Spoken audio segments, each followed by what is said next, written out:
Welcome to ఉదయం news. Kadapa జిల్లా ప్రొద్దుటూరు పట్టణం కొర్రపాడు రోడ్డు రమణ మహర్షి పాఠశాల ప్రక్కన ఎస్ఎస్ కాంప్లెక్స్ రూమ్ నెంబర్ 16 నందు రాష్ట్ర మాల మహానాడు జాతీయ కార్యాలయం, రాష్ట్ర మాల మహానాడు రామోజీ వర్గం రాష్ట్ర గౌరవ అధ్యక్షులు సుద్దపల్లి మురళీప్రసాద్, రాష్ట్ర సమన్వయకర్త మేకల ఓబులేసు, రాష్ట్ర జాయింట్ సెక్రటరీ ఉల్లి కిరణ్ కుమార్, రాయలసీమ సోషల్ మీడియా అధ్యక్షులు సీకే కుమార్ల ఆధ్వర్యంలో శుక్రవారం రోజున రాష్ట్ర మాల మహానాడు రామోజీ వర్గం జాతీయ కార్యాలయం జాతీయ అధ్యక్షులు రామోజీ ఇమ్మానియల్ మరియు రాష్ట్ర అధ్యక్షులు తాళ్లపాక వినోద్ కుమార్ చేతుల మీదుగా ప్రారంభోత్సవం చేశారు. అనంతరం జాతీయ అధ్యక్షులు రామోజీ ఇమ్మానియల్ మాట్లాడుతూ దళిత, బడుగు, బలహీన వర్గాల సమస్యలకు ఎప్పుడు మేము అందుబాటులో ఉంటామని, అదేవిధంగా అనేక ఉద్యమాలు చేస్తామని హెచ్చరించారు.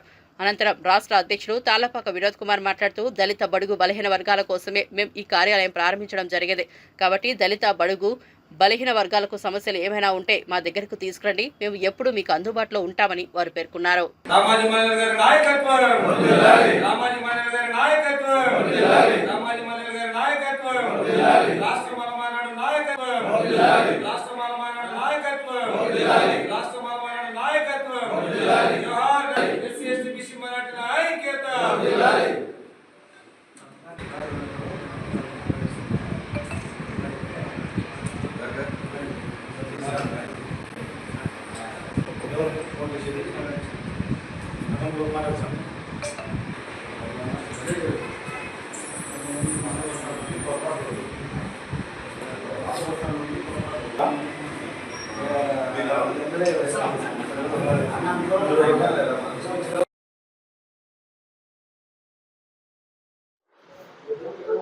రాష్ట్ర మాల మహానాడు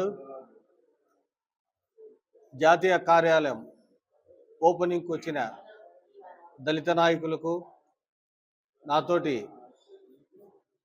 నాయకులకు, కార్యకర్తలకు, అలాగే ప్రింట్ మీడియా, ఎలక్ట్రానిక్ మీడియా వారికి దళిత ఉద్యమ నమస్కారములు తెలియజేసుకుంటున్నాను. ఎందుకంటే చాలా కాలం నుండి దాదాపు 11 సంవత్సరాలు నాది ఈ మాల మహానాడులో చేరి దళితుల, ఎస్సీ, ఎస్టీ, బీసీ, మైనార్టీ హక్కుల కోసం అనేక పోరాటాలు చేసినాం. అయితే ఈరోజు ఈ కార్యాలయం స్థాపించడానికి ముఖ్య ఉద్దేశం ఏంటంటే రాబోయే రోజులలో ఇంకా ఈ ఉద్యమాన్ని ప్రజలలోకి తీసుకుపోయి ఏ అయితే దళితులకు రావాల్సినటువంటి హక్కులు ఏమైతే ఉన్నాయో దానికోసం పోరాడాలనే ఉద్దేశంతోనే ఇక్కడ ఒక కార్యాలయం ఏర్పాటు చేసుకున్నాము. అయితే ఇక్కడ ఏమేమి ముందుకు పోవాలా, ఏమేమి ఈ సమస్యల మీద పోరాడాలా, దళితుల ముఖ్యమైన విషయాల మీద గుర్తించి ఇక్కడ కమిటీ అందరం కూర్చొని చర్చించుకొని ఇక్కడ నుండి స్టార్ట్ చేయాలనే ఉద్దేశంతోనే ఇక్కడ జాతీయ కార్యాలయం ఏర్పాటు చేయడం జరిగింది.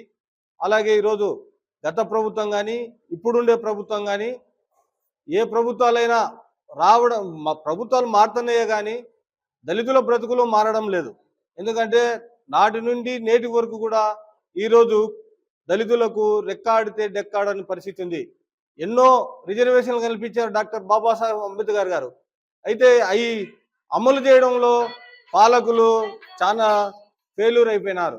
కాబట్టి ప్రజలందరూ, దళిత, బడుగు, బలహీన వర్గాలందరూ ఏకమయ్యి మా పోరాటానికి మద్దతు ఇచ్చి, అలాగే మేధావులు, విద్యార్థులు వీళ్ళంతా సపోర్ట్ చేసే ఇంకా కొన్ని సమస్యల మీద పోరాడడానికి మాకు తోడ్పాటు ఇచ్చినట్టుంటుంది, బలాన్ని ఇచ్చినట్టుంటుంది అనే ఉద్దేశంతోనే ఇక్కడ అందరం కూర్చొని మీటింగ్ పెట్టుకునే దానికి కార్యాలయం ఓపెన్ చేసినాము. ఇంకా అనేకమైన సమస్యలు ఉన్నాయి, నిరుద్యోగ సమస్యలు ఉన్నాయి, అలాగే భూమి పంపిణీ ఉంది, అసైన్మెంట్ కమిటీ జరగడం లేదు, దాంట్లో మీద పోరాడడానికి ఈ స్టీల్ ప్లాంట్ కడప ఉక్కు, సీమ హక్కు అనే నిదానంతో 2014లో మేము ఇక్కడ పోరాటం చేసినాము. కానీ అది కూడా ఊరికే శంకుస్థాపనకే పరిమితమైంది. ఇన్నిటి మీద ఇంకా అనేకమైన ముఖ్యమైన విషయాలు ఉన్నాయి. దాంట్లో మీద పోరాడడానికి ఇదొక ఇదిగా మేము భావించి ఇక్కడ నుండే, ఈ కార్యాలయం నుండే ఈ ఉద్యమ పోరాటం ముందుకు కొనసాగిస్తామని రాష్ట్ర మాల మహానాడు తరఫున తెలియజేసుకుంటూ జై భీమ్.